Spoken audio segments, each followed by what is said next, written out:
Monsieur appelle la Cisjordanie, Judée, Samarie, puisque la Bible est considérée comme un cadastre. Alors allons jusqu'au bout de ce cadastre. La ville d'Ashkelon, qui est maintenant une ville israélienne, était la capitale des Philistins dans la Bible. Faut-il rendre Ashkelon aux Philistins? On pense qu'aujourd'hui, le Hamas a plus de 60 000 miliciens. C'est-à-dire que le Hamas prospère de cette guerre et Netanyahou est devenu son meilleur ennemi. J'ai une véritable gratitude envers Cyril. Je sais que ça paraît dingue, tellement on a des différences politiques notoires. Mais j'ai une vraie gratitude envers Cyril parce que, c'est lui. Étaient des vaccinés. Les vaccinés faisaient des formes beaucoup plus sévères et sont beaucoup plus morts que les non-vaccinés. Donc voilà. On a eu jusqu'à 40 malades. Après, quand il y a eu la deuxième vague, soi-disant qu'elle allait être pire que la première, on a dû avoir, je crois, au pire 14 malades. Et la troisième vague, c'était 5 malades. On a rappelé notre ambassadeur à Moscou pour une guerre. On a rappelé notre ambassadeur au Venezuela. On a rappelé notre ambassadeur en Birmanie. On a imposé des sanctions économiques à Moscou. Des gels d'avoirs, des embargos, des menaces d'arrestation. On soutient militairement l'Ukraine. On donne des armes à l'Ukraine pour se défendre contre l'envahisseur russe. Mais face à Gaza, qu'est-ce qu'on fait? Eh ben, on ferme les yeux. Rien. Mes amis, bonjour, ou que tu sois dans le monde, mon ami, je te passe mon bonjour. Les amis, je reviens aujourd'hui avec quelques vidéos. Mes appareils me lâchent un à un, donc excusez-moi. Je reviens avec une vidéo, parce qu'on ne lâche pas l'affaire, les amis. Tant qu'ils continueront à emmerder nos amis palestiniens, nous ne lâcherons pas l'affaire, les amis. On ne va pas lâcher l'affaire. Ils sont sous pression, les amis. Ils sont sous pression. Ils sont tellement sous pression qu'ils nous ont pondu un texte sur les frères musulmans. Pourquoi? Ils veulent attirer l'attention maintenant ailleurs. Et pourquoi cela? Parce que l'opinion publique, tout doucement, pas notre opinion à nous, hein, l'opinion publique et tous les gens qui étaient d'un soutien inconditionnel, ils sont en train de retourner leur veste parce qu'ils voient très bien que ce qui se passe maintenant, ils voient très bien que ce qui se passe n'est pas du tout normal. Donc, ils nous ont pondu un texte sur les frères musulmans. Ils veulent attirer l'attention ailleurs. C'est parti, les amis. L'armée n'a pas le droit de commettre ça. Ça n'est pas une opération de guerre. Je rappelle que par rapport au début de la guerre, on estimait que le Hamas avait un ramassis de miliciens qui était de l'ordre de 30 000. Avec cette guerre qui dure depuis 19 mois, on est dans le 20e mois de cette guerre, on pense qu'aujourd'hui, le Hamas a plus de 60 000 miliciens. C'est-à-dire que le Hamas prospère de cette guerre et Netanyahou est devenu son meilleur ennemi. Donc, l'urgence aujourd'hui, c'est pas de faire rentrer de l'humanitaire. C'est de sanctionner Netanyahou jusqu'à ce qu'il arrête cette politique, parce que c'est pas avec 10 camions humanitaires qu'on arrivera à régler cette situation. Ce qu'il est en train de faire, c'est de torturer et d'affamer, comme au Moyen-Âge, la population d'un territoire qui ne lui appartient pas. L'armée n'a pas le droit de commettre ça. Ça n'est pas une opération de guerre. Je rappelle... Oui, les amis, cette intervention, les amis, révèle l'échec total, ou plutôt le cynisme total de la stratégie israélienne actuellement. 20 mois après la guerre, les amis, 20 mois après la guerre, le Hamas aurait doublé ses effectifs. 20 mois. On ne parle plus d'une opération militaire, mais d'une machine à fabriquer des combattants. Une guerre censée éradiquer le terreau, qui en réalité est en train de le nourrir. Rappelez-vous, mes amis, vous qui m'êtes fidèles, les vidéos, il y a quelques vidéos d'ici, je ne sais plus lesquelles. Je disais que cette politique israélienne, enfin, que cette politique de Netanyahou, il est en train de nourrir une haine palestinienne de futures générations palestiniennes envers la population israélienne. Je l'avais dit, et c'est une réalité, c'est une vérité. Il est simplement en train de fabriquer chaque jour qu'il bombarde, chaque jour qu'il attaque, des personnes qui vont le frapper demain. Plus le Hamas grossit, plus il justifie le fait de rester au pouvoir. Il s'auto-entretient au fait, ce type. C'était du free fight. Oui. Mais est-ce que c'est préparé? Non. Et j'insiste là-dessus parce que c'est complètement dingue. Enfin, moi, je trouve ça complètement dingue en bien. C'est que j'ai une véritable gratitude envers Cyril. Je sais que ça paraît dingue, tellement on a des différences politiques notoires. Mais j'ai une vraie gratitude envers Cyril parce que, c'est lui, spécifiquement lui, qui m'a donné accès au plus gros mégaphone de France. Il l'a fait en toute connaissance de cause parce qu'il connaissait mes idées. Quand j'ai commencé à défourailler, soir après soir, il m'a gardé. Moi, je revenais. Il y a des gens qui me disaient « Vous avez le courage de revenir, c'est bien. » Oui, mais il y en a un qui me fait revenir. À un moment, je lui ai dit, au début, dans les premiers jours, parce que j'avais d'autres expériences médiatiques où je savais que ça se fait, c'est « Si tu veux, je te donne les grandes lignes des sujets sur lesquels j'ai l'intention d'intervenir et en gros, ce que j'ai l'intention de dire. Ça se fait. Pas le détail, mais au moins les angles, etc. Parce qu'il a une émission à gérer quand même. Et il m'a répondu, non, je préfère avoir la surprise. Ce qui veut dire qu'en fait, à chaque fois que je venais sur le plateau, Cyril Hanouna, qui est le patron de l'émission et le patron tout court du dispositif, ne savait pas ni ce que j'allais dire, ni quand j'allais le dire. En même temps, il répond comme un tautologue. Cyril, il exprime ce qu'il pense être le centre de gravité des opinions de son public. Voilà, ce qu'il pense être le... Et donc je vous annonce, parce que j'en suis sûr, sur W9, il n'aura pas le même discours, notamment parce que, de facto, il va changer de public. C'est pas Hanouna, je lui suis reconnaissant, mais c'est une blague. Ce mec est une blague. De temps en temps, il y a des fois, il me fait des trucs je dis waouh, quoi, tu vois. Et il y a des fois, quand il dit des choses, je vais pas mettre sa parole en doute, mais quand même, je lui suis reconnaissant. Mais attends 2 secondes. Reconnaissant à un mec qui t'a utilisé comme caution pluraliste, t'a humilié en direct pour imposer son autorité, et t'a mis face à des chroniqueurs dressés à obéir. Ce n'est pas du courage, c'est du buzz calculé. Hanouna savait que t'allais faire péter les scores avec tes idées opposées. Il a fait semblant de t'ouvrir le micro. Mais qui tenait la télécommande? C'est Hanouna. Et aujourd'hui, tu lui dis merci. Merci de t'avoir gardé en laisse. C'est quand même dingue, hein. Comment peut-on remercier Hanouna? Il m'a donné le plus grand mégaphone. Mais non, arrête tes conneries. C'est une blague. Chez Hanouna, ce n'était pas un débat. C'était du cirque sous contrôle. Et toi, Guenolé, tu n'étais qu'un numéro parmi tous les autres. Celui qui contrôlait l'histoire, c'est Hanouna. C'est lui à qui tu as rendu vraiment service. C'est Hanouna. Parce qu'avec tes idées opposées, tu as fait du buzz. Tous les malades dans les salles de réanimation étaient des vaccinés. Les vaccinés faisaient des formes beaucoup plus sévères et sont beaucoup plus morts que les non-vaccinés. Donc voilà. On a eu jusqu'à 40 malades. Après, quand il y a eu la deuxième vague, soi-disant qu'elle allait être pire que la première, on a dû avoir, je crois, au pire 14 malades. Et la troisième vague, c'était 5 malades. Et après, c'était terminé. Donc, tout ça a été organisé. Quand on avait vu qu'à Strasbourg, il y avait TF1 tous les soirs qui disait « Regardez, l'Alsace s'écroule », des hélicoptères qui emmenaient les malades en Allemagne, des TGV qui emmenaient les malades à Bordeaux, alors qu'il y avait tous les autres hôpitaux de Strasbourg, publics, privés, qui avaient interdiction de prendre en charge les malades, alors qu'ils avaient vidé leurs services pour prendre en charge les malades, qu'ils avaient des personnels médicaux super compétents, qu'ils avaient du matériel super moderne. Pourquoi vous n'avez pas le droit, d'après vous? C'était pour faire croire qu'il y avait une panique. C'était totalement fabriqué, cette panique. Les amis, ce qu'on vient d'entendre, là, je tenais vraiment à vous montrer cette vidéo. 5 ans après le Covid. C'est explosif. Un médecin qui affirme que les vaccinés étaient plus touchés que les non-vaccinés. Que les hôpitaux vides avaient interdiction d'accueillir des malades. Et que la panique a été fabriquée de toutes pièces pour servir certains discours médiatiques. Quand je pense que je me suis fait vacciner, ils m'ont eu. Et si c'était vrai, les amis, la question que je vous pose, ça serait pas un scandale d'État, ça? Ça voudrait dire qu'on a été manipulé, qu'ils ont manipulé l'opinion avec des images de TGV sanitaires, des hélicoptères.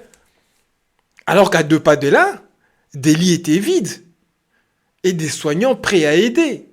Mais bon, attention quand même, parce que ces propos vont à contre-courant de toutes les communications officielles.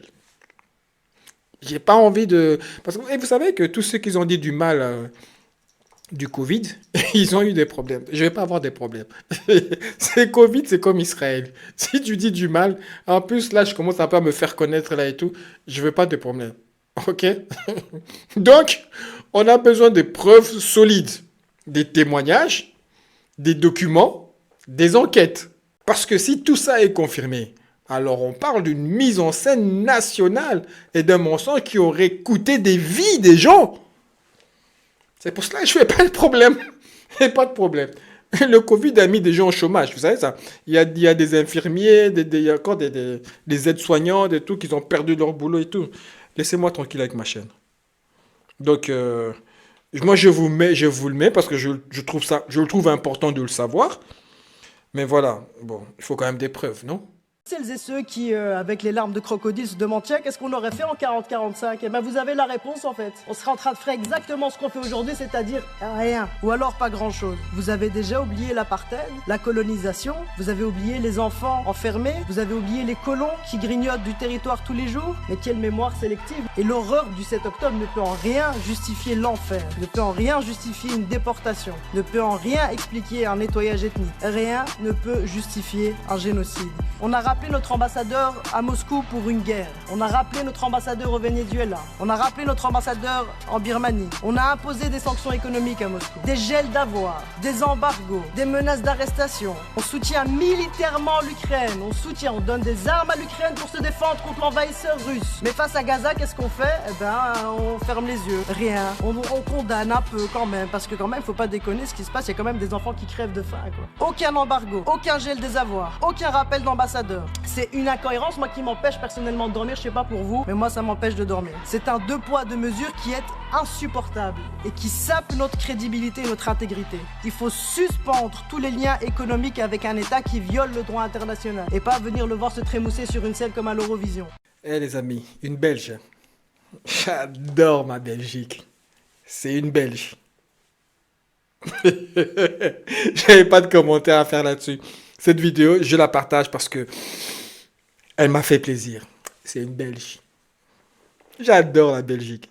Ils étaient prêts à donner tout quasiment, y compris le monde du temple ou une partie du monde du temple pour signer les accords de paix. Pourquoi Israël, à ce moment-là, qui veut la paix à tout prix, a-t-il mis 465 000 colons dans Cisjordanie, que vous avez appelé encore, comme d'ailleurs Arnaud Clasfer hier, la Judée-Samarie. Et c'est pas la Judée-Samarie, c'est la Cisjordanie. Et c'est une terre palestinienne reconnue par le droit international. Ça, c'est des colonies, c'est des implantations juives. Le droit international. Si vous me laissez répondre, on va poser une question. Est-ce que vous pouvez imaginer que la ville de Hebron, que la ville de Bethel, qui sont le berceau du peuple juif, que Jérusalem, que le peuple juif a pleuré pendant 3000 ans. Deux précisions à ce que vient de dire monsieur. D'abord, il a dit qu'Israël avait signé les accords d'Oslo. Je rappelle tout de même que Yitzhak Rabin, qui a signé les accords d'Oslo, a été assassiné par ceux qui sont au pouvoir aujourd'hui en Israël. Mon Dieu, mais c'est dramatique de dire ça. Qui a été assassiné par un extrémiste juif. Par un extrémiste juif qui était kahaniste. Et aujourd'hui, plusieurs ministres du gouvernement israélien sont des kahanistes proclamés. Ça, c'est la première chose. Bien sûr. Si monsieur appelle la Cisjordanie Judée-Samarie, puisque la Bible est considérée comme un cadastre, alors allons jusqu'au bout de ce cadastre. La ville d'Ashkelon, qui est maintenant une ville israélienne, était la capitale des Philistins dans la Bible. Faut-il rendre Ashkelon aux Philistins? Je récuse tout à fait le terme de donner. Il s'agit de rendre dans cette affaire, et non pas de donner. Israël a conquis des territoires qui, au regard du droit international, sont des conquêtes illégales. Donc il ne s'agit pas de donner. Vous parlez des colonies ici. Parfaitement impropre. Merci pour le rappel. Entre parlementaires de la République, théoriquement, parce que parfois je me demande si vous êtes parlementaire du Parlement français ou du Parlement israélien. Du Parlement français. Oui, mais ça n'est pas évident tous les jours, quand je vous entends. On a l'impression que vous êtes le porte-parole du Likoud. Bon, Monsieur Habib Meyer est extraordinaire. Moi, je vous l'ai dit, moi, à chaque fois qu'il se fait humilier, je ne peux m'empêcher de partager cela avec vous. Mon plaisir est votre plaisir, les amis. Votre plaisir est le mien. si je peux partager ma joie avec vous, je le fais avec plaisir. Et moi, le voir se faire défoncer à chaque fois, c'est un bonbon pour moi. C'est une bonheur. Parce qu'il nous sort la ville d'Hébron, le Bethel, Jérusalem, comme le berceau du peuple juif, pour justifier l'occupation, évidemment. C'est une réunion de l'ONU ou un séminaire biblique. À un moment donné, monsieur Habib, il faut choisir. Soit tu es député de la République française, soit tu es un grand rabbin de guerre sainte. Parce que là, c'est plus des arguments politiques, c'est de la prêche. Là, il est en train de prêcher. Là, il est en train de tirer sur la petite corde sensible. J'ai failli avoir une larme. Je vous jure, j'ai failli avoir une larme. Est-ce que vous pensez vraiment Non, mon ami. Et si on commence à tracer les frontières avec les versets, ben on va où? On rend Achelon aux Philistins? On redonne Istanbul aux Byzantins? Ouais, c'est les Byzantins, je pense. Corrigez-moi si je me trompe. Hein. Et surtout, on restitue l'Amérique aux Sioux. Les Balkans à notre très grand ami Alexandre le Grand. Faut rester cohérent, monsieur Habib. Si la Bible est ton cadastre, comme le dit si bien la dame, alors prépare-toi à réécrire toute la géopolitique mondiale. Mais je ne sais pas si vous l'avez remarqué, les amis, bizarrement, ça ne marche que pour justifier l'expansion israélienne. Ça ne marche que dans ce cas-là. Dans tous les autres cas... Non. Un vieux texte pour coloniser. Mais surtout pas pour rendre ce qui a été volé. Voleur. Ce mec n'a pas un problème avec le droit international. Non, il le connaît. En général, les menteurs connaissent beaucoup mieux le droit que nous. Mais son problème, c'est pas ça. Son problème, c'est avec le mot limite. C'est ça son problème. C'est une proposition de pure communication, donc qui est absolument désastreuse en réalité. Il faudrait déjà commencer à appliquer la loi existante. Voilà. Déjà appliquer la loi plutôt que de faire encore et encore des lois qui vont concerner une population en marge. Voilà, c'est un problème en marge. Aujourd'hui, il y a une loi qui existe, c'est la loi contre la burqa. Les forces de l'ordre n'arrivent déjà pas à la faire appliquer, ont déjà même parfois dans certaines communes l'interdiction de l'appliquer pour préserver la paix sociale, d'accord? Donc commençons déjà par appliquer cette loi, parce que le vrai problème, c'est le voile intégral chez les adultes déjà. C'est de prendre le problème en amont. Voilà, ce sont les personnes qui vont porter le voile intégral, qui vont demander à leurs enfants de le porter, ok? Donc faut prendre le problème en amont. Là, aujourd'hui, Gabriel Attal... de 10 ans qui porte le voile. Eh ben, il faut aller voir ses parents. Il faut discuter, il faut comprendre le dysfonctionnement dans cette famille. Il faut comprendre pourquoi une mère des parents vont demander à des enfants de porter le voile. Mais si tu l'interdis, cette petite, elle ne le porte pas. Mais où on va trouver les forces de l'ordre pour faire appliquer cette loi? Enfin... Enfin, je veux dire, on leur demande d'être sur les routes pour les problèmes du code de la route.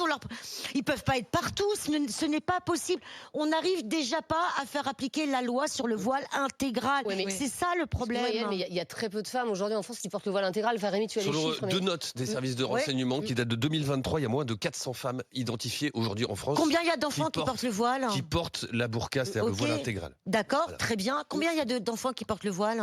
Je sais pas, on a des chiffres, on a donné des chiffres hier, on va les chercher. La proposition de Gabriel Attal, elle concerne combien de personnes? Combien d'enfants? Très peu. Oui, bien sûr. Bon, ben voilà, c'est tout. Une infime minorité. Ben voilà, donc c'est encore de la communication, c'est tout. Et il y en a marre en fait.